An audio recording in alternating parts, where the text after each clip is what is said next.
A very good morning to everyone, and welcome to this policy briefing with the European Commissioner for the Intergenerational Fairness, Youth, Culture and Sport, Micallef. Commissioner, thank you for joining us today. This event is organized by the European Policy Center. My name is Stefan Šipka. I'm head of EPC Sustainable Prosperity for Europe program, and I'll be chairing this discussion, which will be about the intergenerational fairness, a topic which is extremely important, I would say, to all of us, but also to the youth and generations to come. And given that we all work on policy issues, I believe, I think that also is important because of some important announcements that we'll be hearing today. So I would be happy to kick off this discussion with the Commissioner, followed by the Q&A.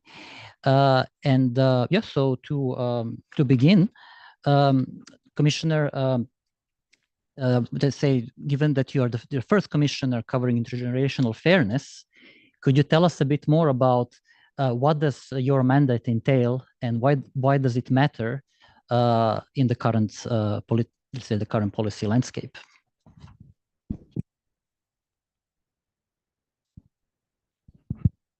Thank you, Stefan. And thank you, colleagues, for being here this morning. So, a very broad question to start with. To me, this is a file that is about the European Union thriving. It's about the European Union being stronger, the European Union being more stable, and it's about the European Union being also more competitive. Because if every generation in Europe has a shot, then Europe can be more competitive, more resilient, and it can grow even stronger than it is today. So it's really about an investment in the future, which is a very smart one. In my mission letter, I was tasked with this file by President von der Leyen, and my objective is to develop an intergenerational fairness strategy. Now, this is about strengthening the communication between different generations in our society. It's about ensuring that we safeguard the interests of different generations that are living together in our society, in both our policy and in our legislation. The complexity and the challenge of this topic is its wide nature, because it touches virtually upon most policy areas, if not all of them. All of them bring a different perspective, and all of them are affected by intergenerational issues. And I'll give you some examples. If you look at housing, for example, in housing, we need to start thinking about different types of designs and different types of solution, given the new family structures that we have. In our social policy, we have now a situation of intergenerational brain drain and situations where we need to start thinking about flexible retirement patterns to help us capitalize on what is called as the longevity dividend.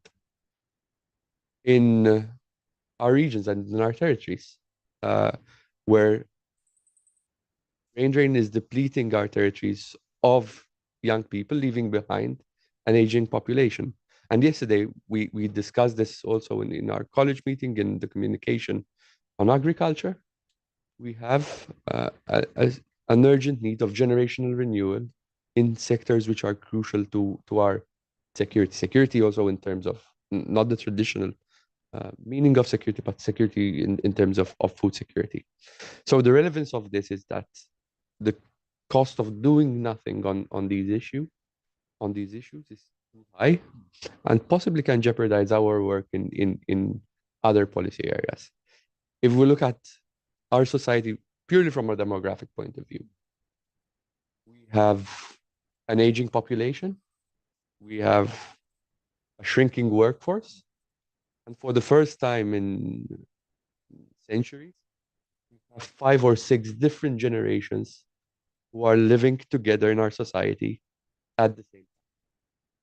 So this work, this file for me is about making sure that no generation becomes a burden to other generations, that every generation can thrive, and every generation can contribute to our societies being richer and stronger.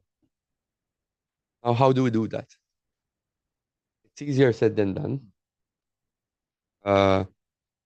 One crucial element is, for me, combining the experience and the knowledge of senior members of our society with the enthusiasm and the creativity of young members of our society. This is the notion, the idea that we have to work around. It's important that we leave no one behind.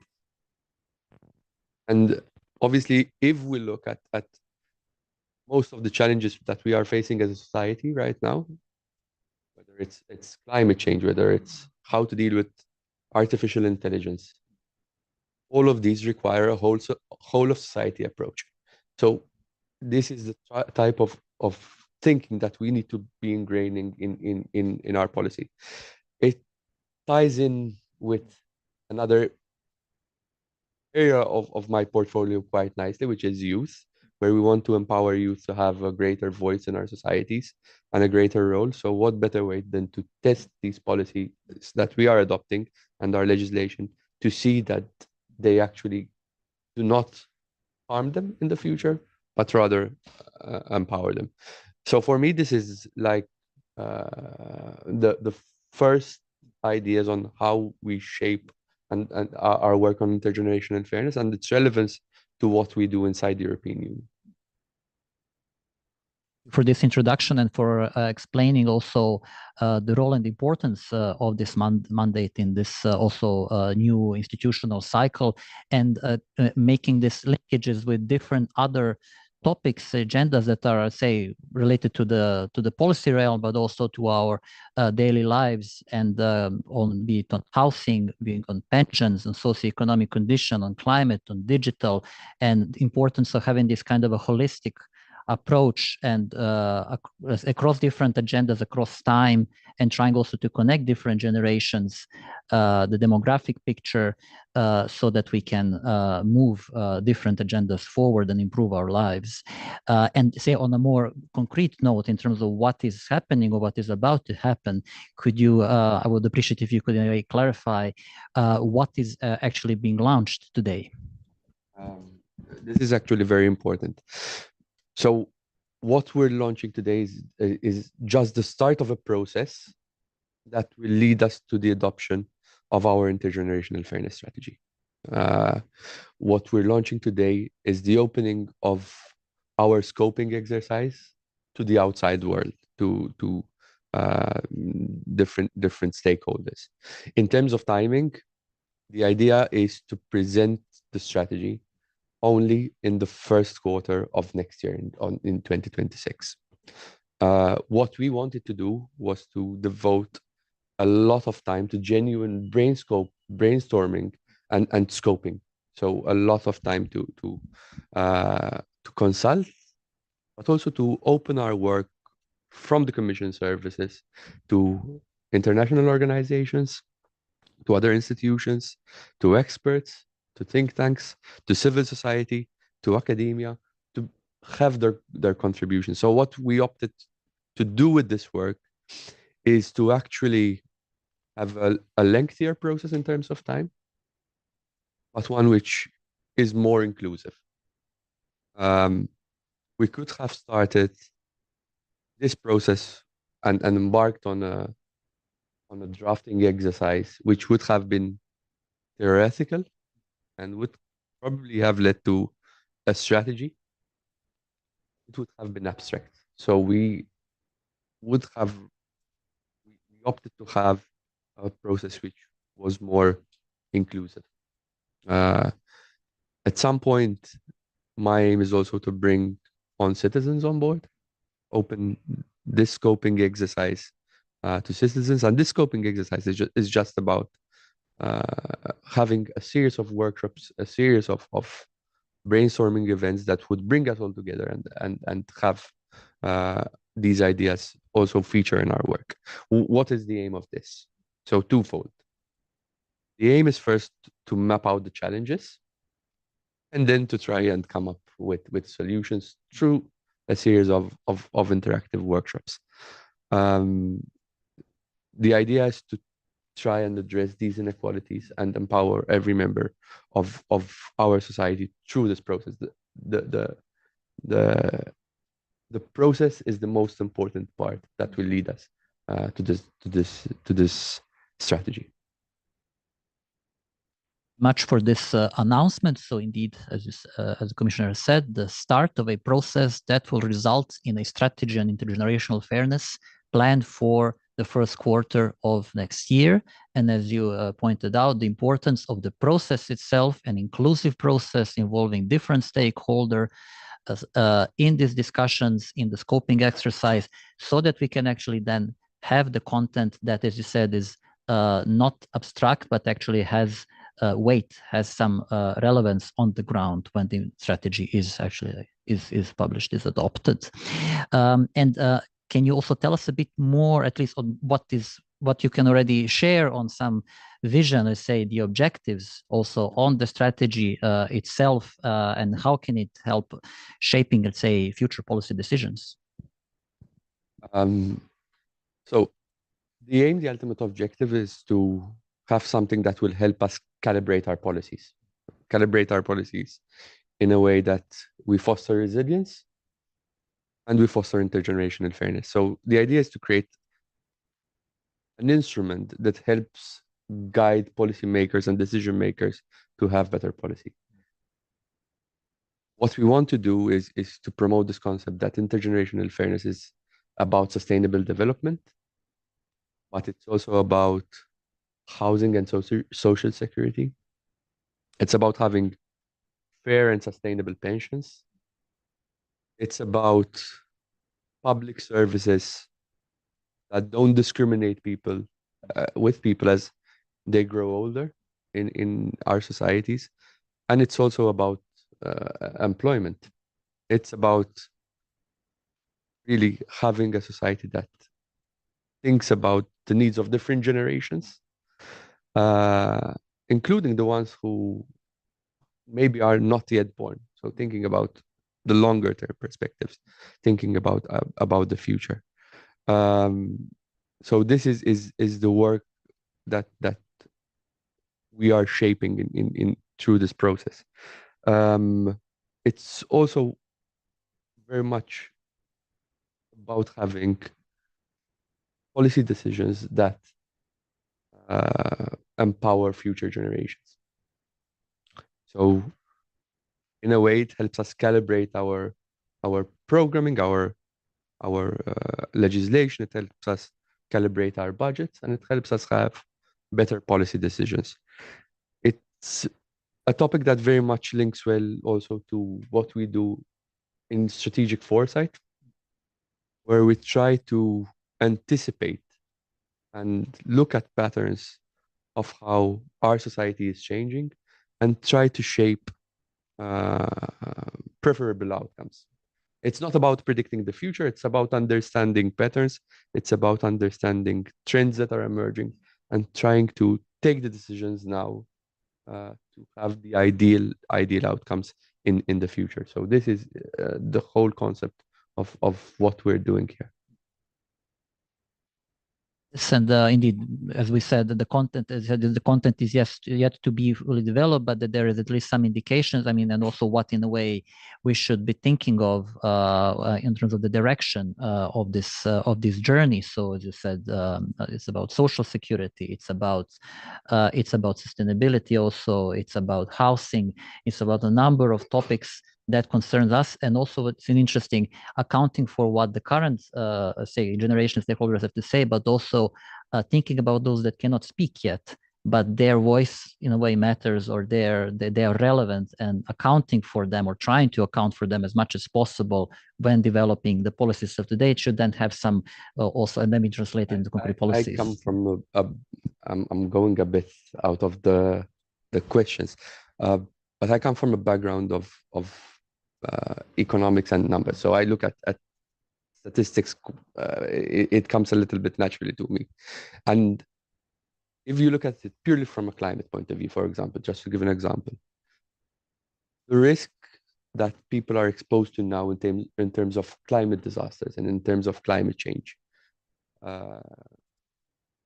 the exposure to natural disaster will exponentially grow if we don't take action now in terms of climate change. And people who are being born now will face an exponential increase in their exposure to climate disasters, which will ultimately have an impact on our quality of life. So these are things that we need to start thinking about immediately and at the moment. The same applies to our pension systems. The same applies to the way we design our housing. The same applies to nearly every other sector. Into also different other policies and linking it with them, but in a way mainstreaming the topic of intergenerational fairness in all these policies that we know, but that can be strengthened and improved with this approach.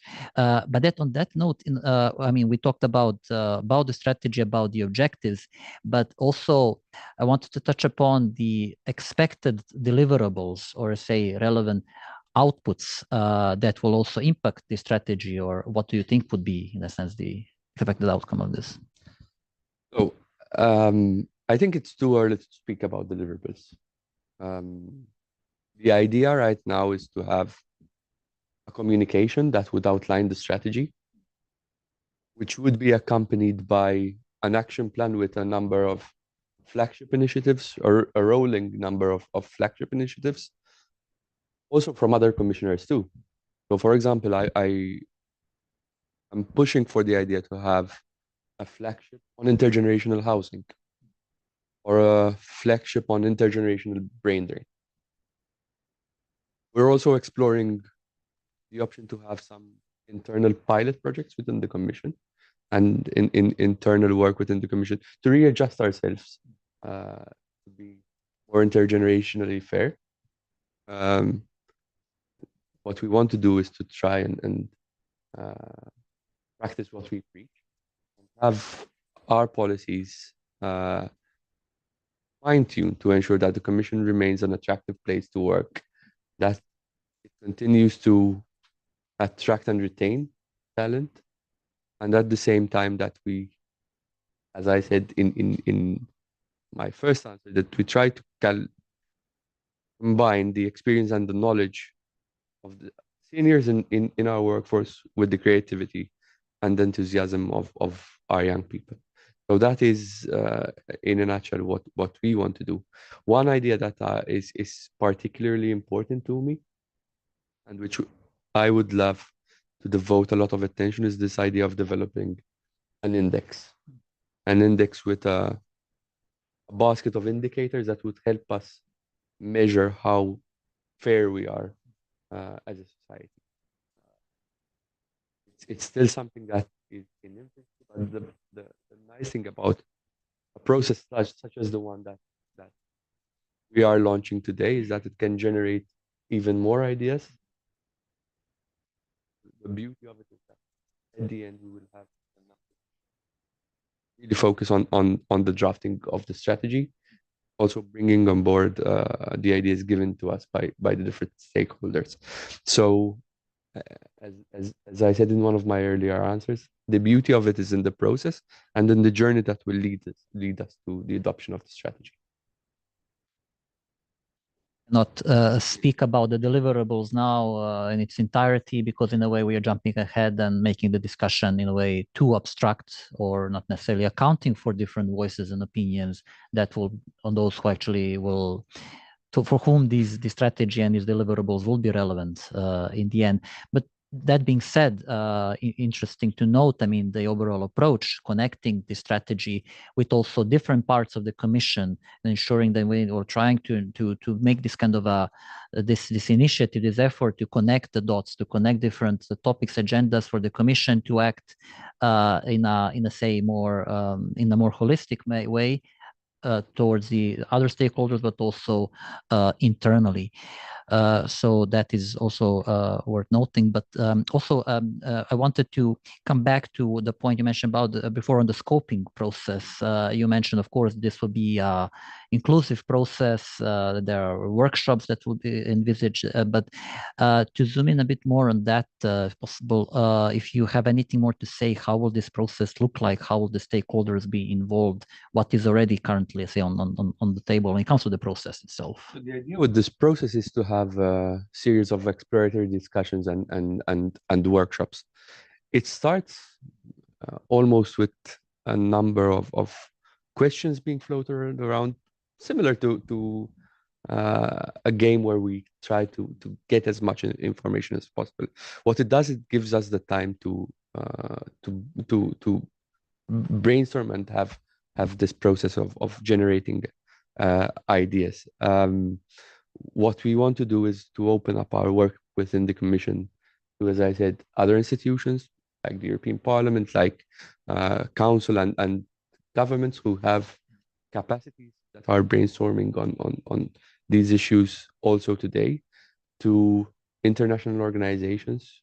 We have had already discussions with some of them, but we want to bring that wealth of knowledge on board, with NGOs, with think tanks, with academia, with policy centers, to have this process being fed with as much information as possible. At some point, as I said, I think we have to bring in citizens on board. This will be one of the fundamental building blocks, and have their views factored in is extremely important to me. We will also open our citizen engagement platforms later on this month, hopefully, to citizens to contribute. But as we go along, there are other ambitious plans to have them have their say on this topic. So the idea is about having these consultations that will ultimately dilute the amount of issues, to have at the end a number of areas of focus that will help us start drafting work for the strategy. Verification, so a very comprehensive approach seems, and but also with some focused discussions and with different stakeholders involved, including also the citizens eventually. So that's builds on what you were saying before, and also you mentioned already a number of potential flagship initiatives that would relate again to different commissioners or different parts of the commission, but also I'm wondering if there is, let's say, a particular flagship initiative or anything that you will be focused on within your work that in a way is also, they can relate to others, but also something that you would put under the spotlight in particular, something that you would prioritize or that you can already think of now, notwithstanding what we discussed about the process itself. So this is a strategy that will have to look at all generations in our society. So every generation has a voice, and everyone should be treated equally. What I want to do, however, is to give a special attention to youth and to children in this work. Also to try and activate them and empower them in our society. To empower them, because I think that, and I've said this in many public meetings, also yesterday in the European Parliament, I think that the youth are actors of change in our society, and they can bring about positive change. So this is one area that I would like to focus on. And in this work, there is a particular focus that I would like to devote a lot of attention to, which is this idea of intergenerational mobility between different layers in our society. When we look at the starting point of this discussion, a lot of our life choices depend on the place that we are born in, by our gender, and by the socio-economic status of our families. So you could say that a lot of what happens in our lifetime is not within our control. 30% of life choices is the official estimate from our data. So the idea is to try and develop something or a flagship within the strategy that helps us break the cycle, that helps intergenerational mobility, which is the measure of opportunities and how fair we are, how socially fair we are as a society. And this is something that I would like to devote a lot of attention to in this work.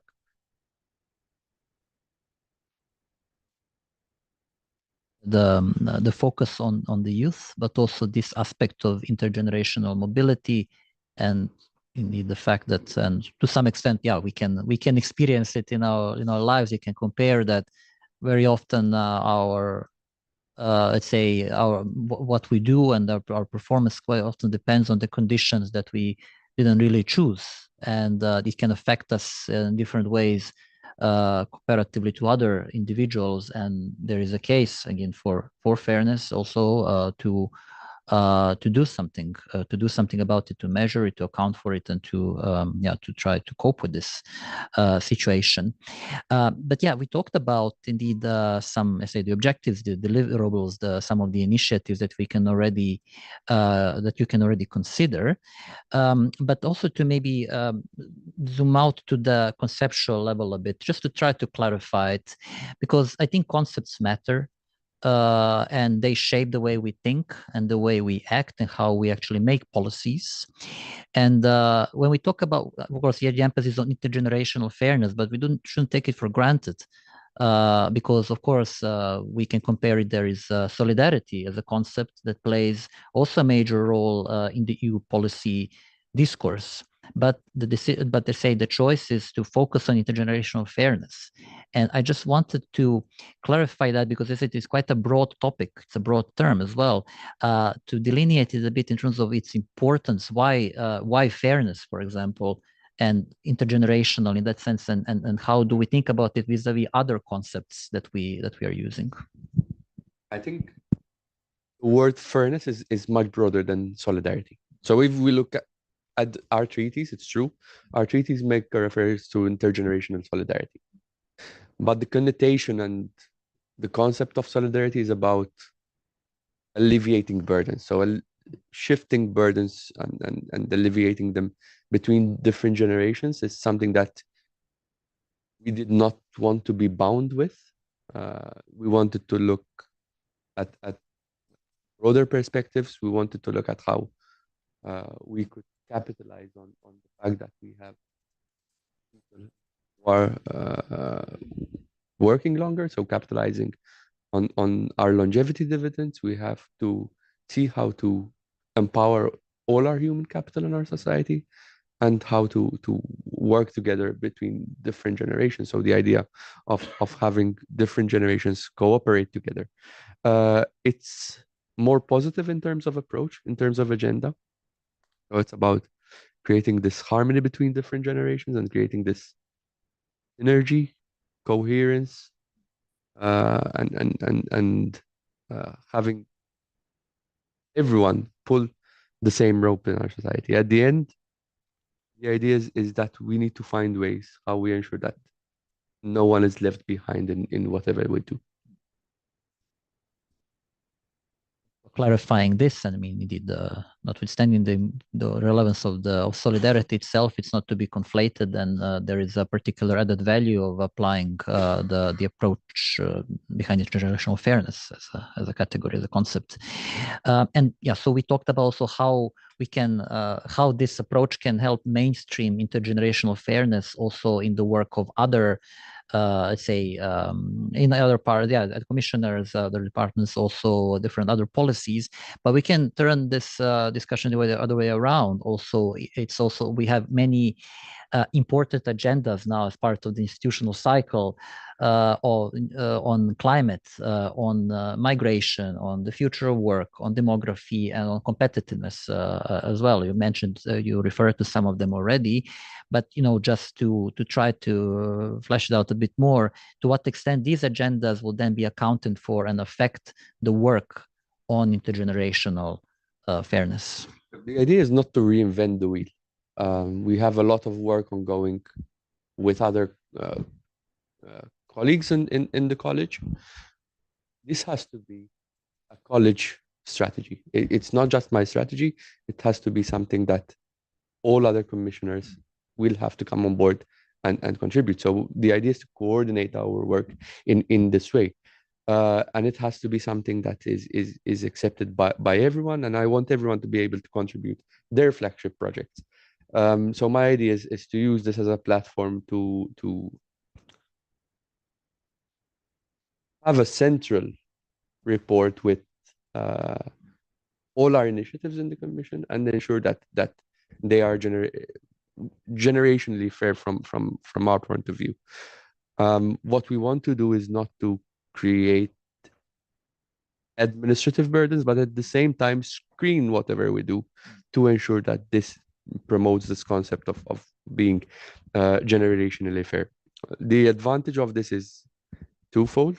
First of all, it keeps the strategy alive, because as we go along, we have to continue to update it and have initiatives that would be adopted by other commissioners also feature in our work. And at the same time, it makes it tangible.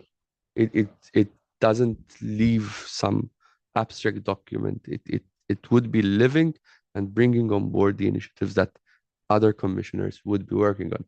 I mentioned a concrete example, the communication that was adopted yesterday on the vision for agriculture. And this would be one concrete way of showing that whatever we do will have to promote this idea of having generational renewal, of having other commissioners contribute to our work. Living document also that also in a way is relates to the work, to other policies, other work, and in that sense I guess I would add, it adds to consistency and continuity of the policies and also across time. And if you have this kind of way to account for intergenerational fairness and to compare, it can actually improve these policies in the long run and overcome the silos and have this kind of a holistic approach. It really can add value. So on that, but then of course we come always to the good old topic of implementation. So notwithstanding what you said about connecting these strategies with other policy areas, it's also about walking the talk. And then, of course, there are, not just with this, but many other policies, there are always challenges that we need to account for, how to actually realize some of these ambitions and objectives. So in that sense, I mean, how do you see, what main challenges can you foresee at this point to when it comes to the EU institutions and across member states and across implementation? I think we have to bring member states on board with this work. One of the ways that we have to do this is by proposing things which are concrete, things which are tangible, and also learning from experiences that others have been through. So I mentioned earlier my idea of working on an index, for example, that shows how fair our societies are. This doesn't come, again, we're not inventing the wheel here. This comes from inspirations from meetings that we have already had, including with others that have experiences in the topic. One that comes to mind was a meeting that we had a couple of days ago with Derek Walker, who is the Commissioner for Future Generations from Wales, which is the first to adopt a Future Generations Act in law in Wales. And they have developed something similar to an index to measure progress on the implementation of their work in the sphere. So this is something that could possibly give us inspiration in terms of how we make our work more concrete. Another example could be the meeting that we had a couple of days ago with the OECD, who are developing wellness indicators in number of policy areas that go beyond the traditional idea of statistics and growth indicators solely from a numbers point of view. So this is about looking at data, disaggregating it, and give giving some concrete ways of measuring our progress. So this is how I think we bring buy-in from a number of stakeholders, including from civil society, member states, and organizations as well. Bringing them on board, hearing what they have to say, but also in a way illustrating or providing, say, inspiring cases to begin with that, of course, don't conclude the discussion, but provide something that can then help to develop the discourse and maybe enable access to additional good cases. But as I outlined already, the OECD case, the Welsh case, and developing the index to measure this performance and progress towards intergenerational fairness is an interesting suggestion already to consider, as I said, notwithstanding the entire other process of developing the strategy and its deliverables, but it's indeed about the importance of bringing different stakeholders when you develop this kind of metrics, is that everybody agrees on them and would follow them by heart, so that it's actually, as I said, a living document, or the outcomes really bear weight. So thank you for this round of this exchange. But also, I say, before I open the floor to the audience, I don't know if you have any other highlights or any key points you would like to leave us with at this stage. And have some comments. What I want to emphasize is that what we want to do is have something that is not abstract, that is living, that gets the contributions of different stakeholders, including the ones we have today. So I'm really looking forward to this process where we engage and we listen to different ideas and different contributions on how we develop this work and this strategy. Thank you very much, Commissioner. And also, I mean, I guess, yeah, with this start, we have already begun with this discussion, with this Q&A. So let's also hear if there are any interesting comments or questions or suggestions that can come from the participants. As I said, that the scoping has begun, the process has begun, the exact content is to be developed. But of course, that's something that we can already consider and discuss, and then we can come back to the Commissioner and see if we can get some additional information on this. So yes, I believe we have a first question from the gentleman in the third row, and then yeah. Thank you very much. Thank you for this interesting discussion. My name is Bela Kušlić. I'm the coordinator of the Future Generations Initiative. And my question is, the concept of intergenerational fairness comes from international law. It has some decades of history in court decisions. There was this UN Summit of the Future like half a year ago. So there is a lot already going on. And with this super open approach, which I really appreciate, by the way, how do you plan to reconcile what is already there, pretty much defined, but also how the citizens will bring in different topics, different interest groups you talk to? What is your vision on building on what's already out there? Thank you. Thinking to take one more question, and we can go back. Yes, I think it's to your left. Hello, I'm Panayotis. I represent the Organizing Board of European School Student Unions. My question would be aligning a little bit with your point. When it comes to data and the engagement of citizens, we have the not so well established experiences of the Conference of the Future of Europe. We have engagements of citizens in a voluntary process, not structured. So my point would be, like, how do you use practice like the Youth Progress Index, which goes beyond GDP and finances and outlines clearly the impact, for example, of policies, or the EU Youth Test, which is still not structured within the Commission, while the Commission did say so. How would you ensure that it doesn't become open process but no impact, or engagement but no results? And especially in a polarized society, how do you ensure that Commission does not kick off a competitiveness compass without engagement of citizens? While the MFF is kicking off, you're going to propose a strategy next year with consultations, while not fitting into the process of budgeting those strategies, making sure that while we engage in the MFF discussions, this process is not left behind, but is actually put down with budget that can force and reinforce the targets of the strategy. Thank you.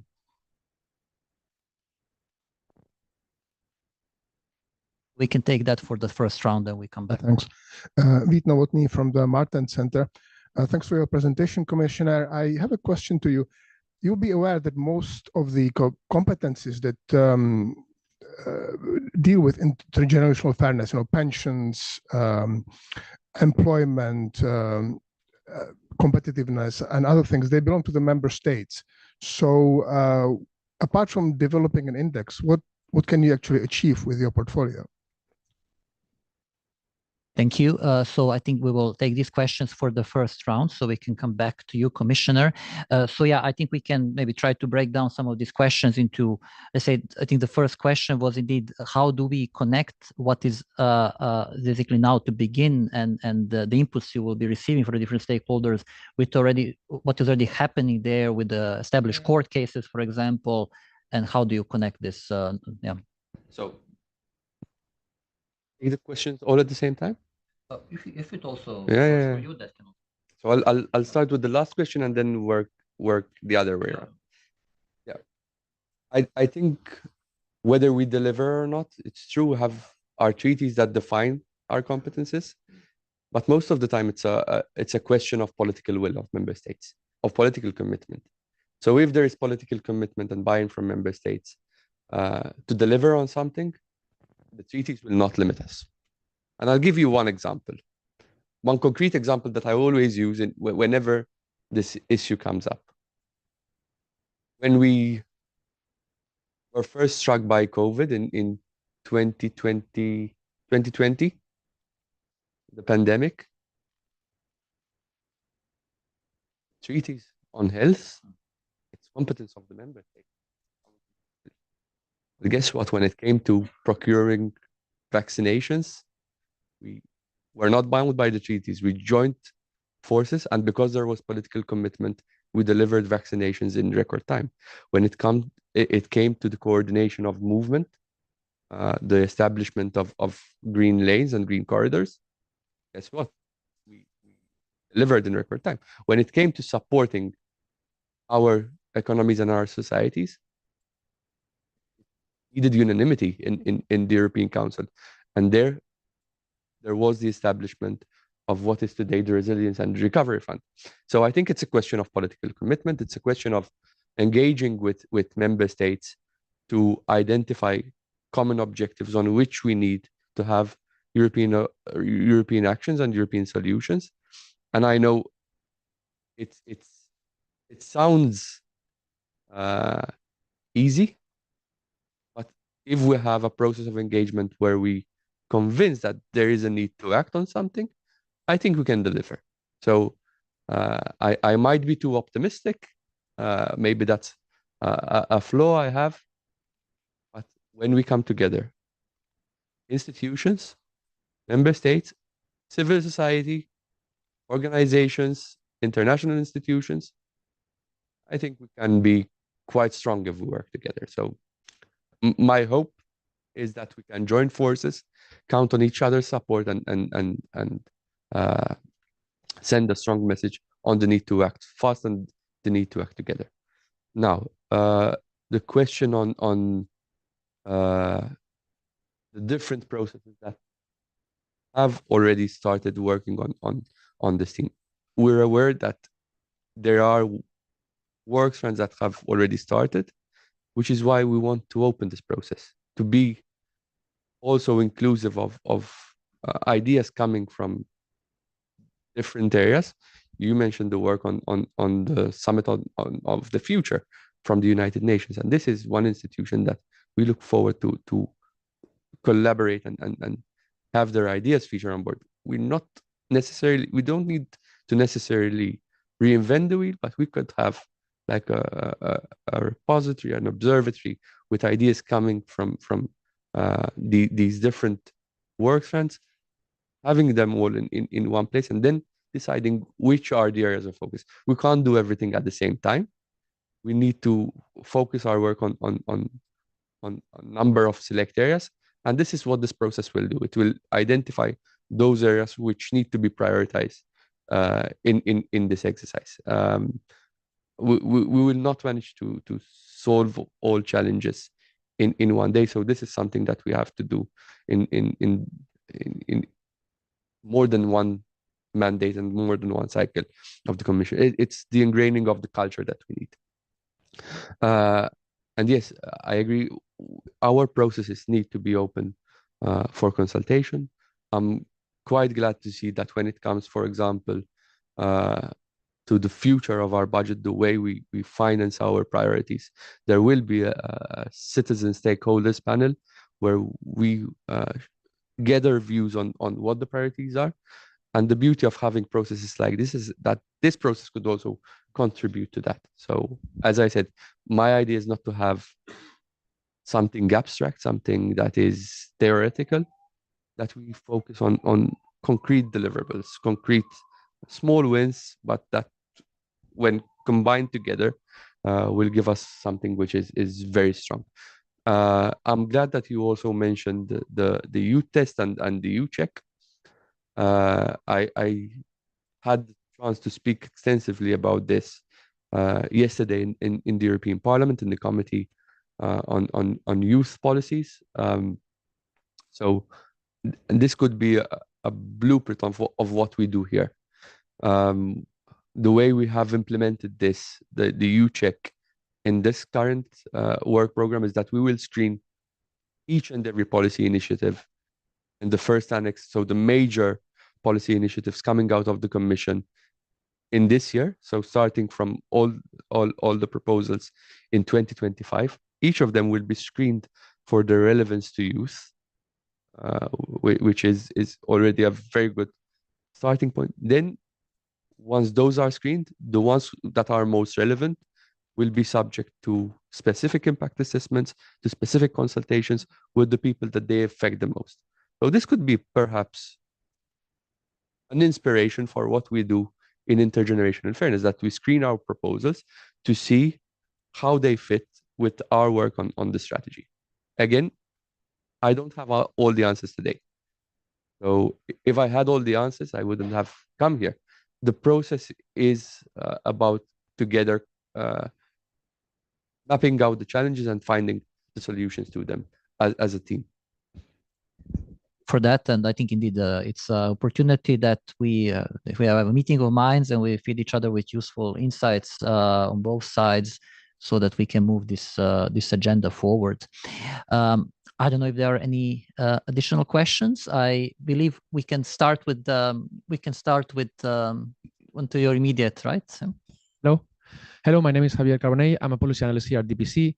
And my question is on youth politics. So there's a growing ideological divide between young people, between girls moving more left-wing and guys moving more right-wing. And in the last European elections, in some countries, for every girl that voted for the far right, there were 4 young men who did.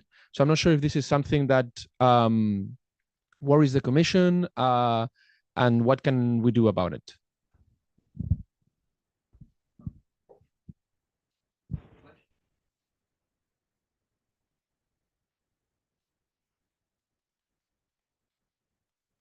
Thank you. This is such an inspiration, and you are definitely in the position that Europe should be working.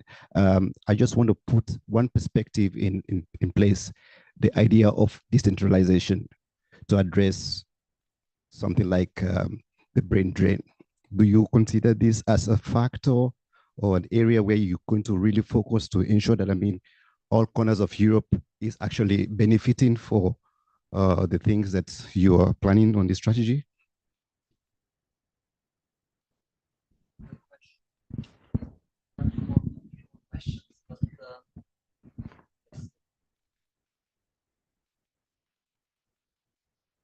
Thank you very much. Thank you for your presentation, Commissioner. I work in the Welsh Government's Brussels office here. I'm really pleased you mentioned the example of Wales by way of our Wellbeing of Future Generations Act for Wales.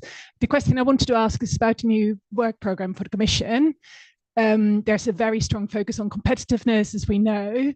There are no, for example, no new green initiatives in this work programme. To what extent do you think this work programme is an enabling or a sort of hindering background or environment to your work?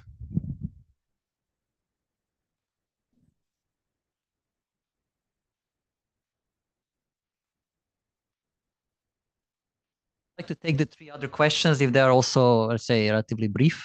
But yeah, it depends on how it's correct. Thank you. I'm working for a German federal state, and my question would be, because you mentioned the governments, but you didn't mention the regions or the municipalities, which actually in your portfolio are pretty much responsible for everything, at least in Germany, and I think in some other member states as well. So how do you want to get the regions and the municipalities on board in this process? Hello, good morning, Mr. Commissioner. Thank you very much for the very insightful discussion. You mentioned a lot policy about youth, but you didn't mention a lot policy about the elderly.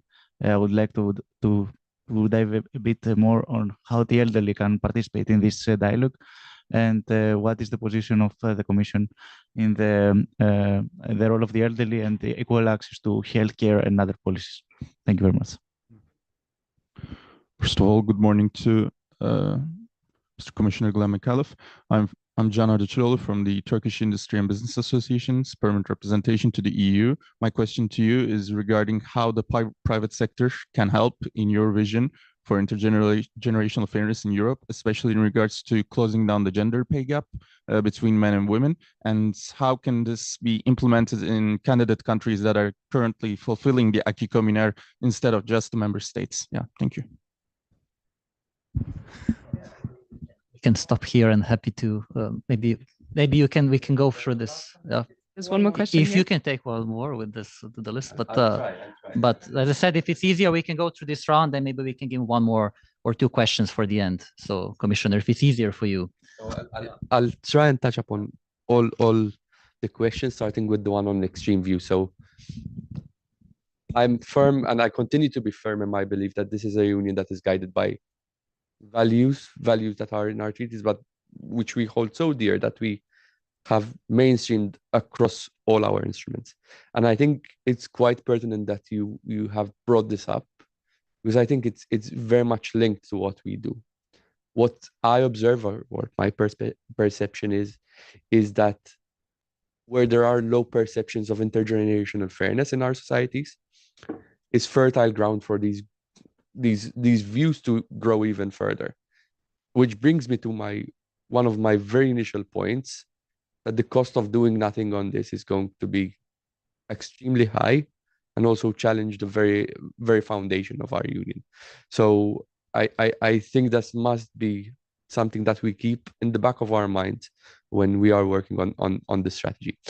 Issues like, for example, access to services, access to infrastructure, where there is a lack of these services, is where the lowest perceptions of intergenerational fairness exist. So this is very much relevant to this work. Someone mentioned regions. I believe it came from this part of the room. I think this is absolutely fundamental, whether it's in intergenerational fairness or in any other area of our work in policy within the European Union.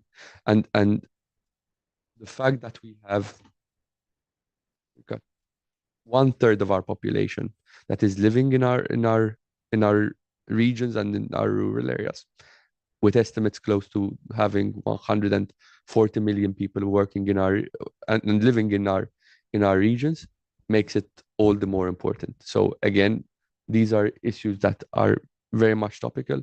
Access to services, access to basic infrastructure, access to public goods.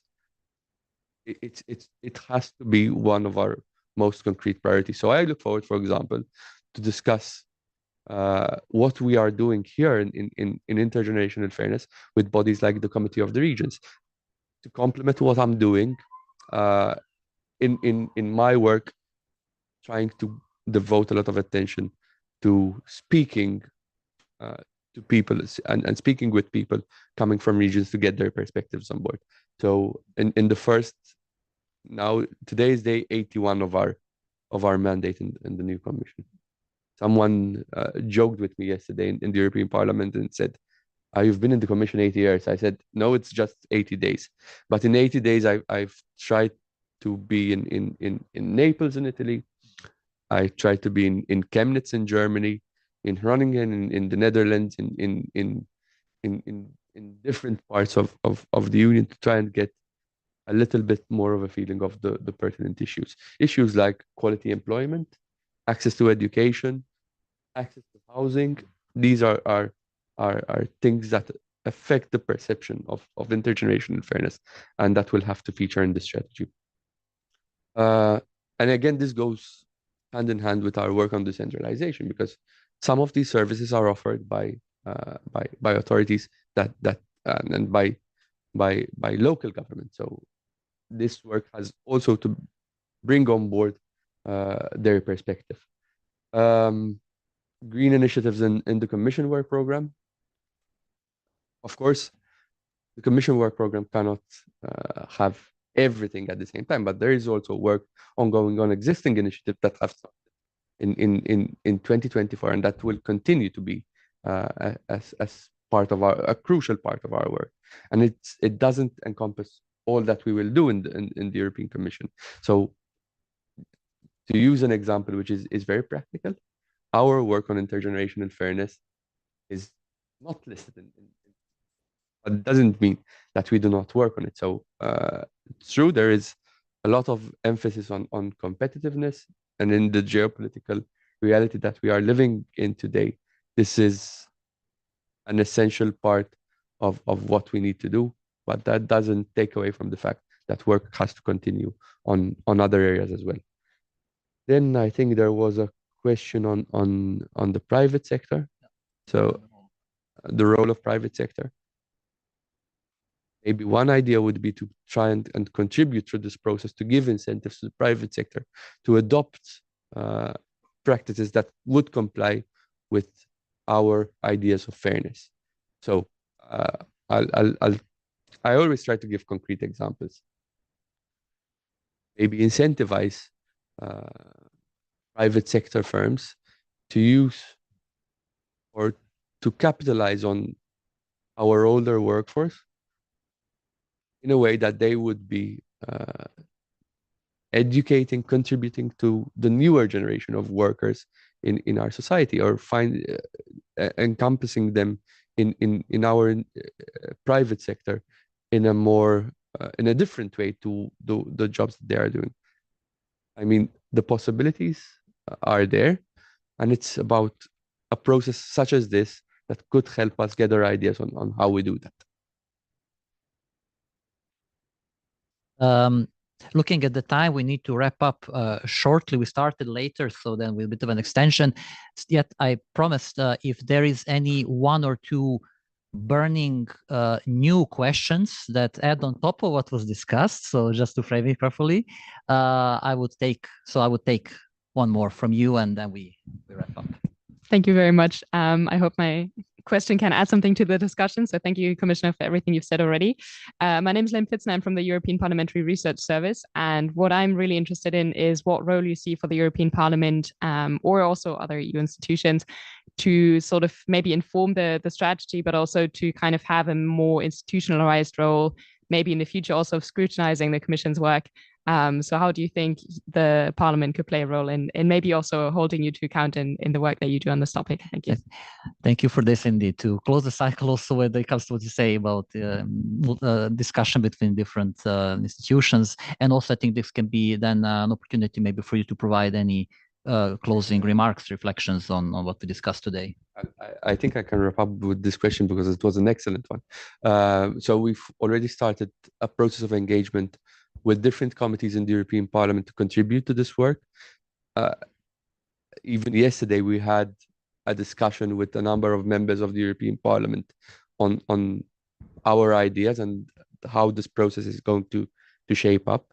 But when I was speaking about bringing on board institutional actors to contribute and to hold us accountable to what we do, the European Parliament is precisely one of them. So I look forward to engagement, to continued dialogue with different committees in the European Parliament to brief and brief each other on this work, but also to gather their intelligence and their knowledge on the subject.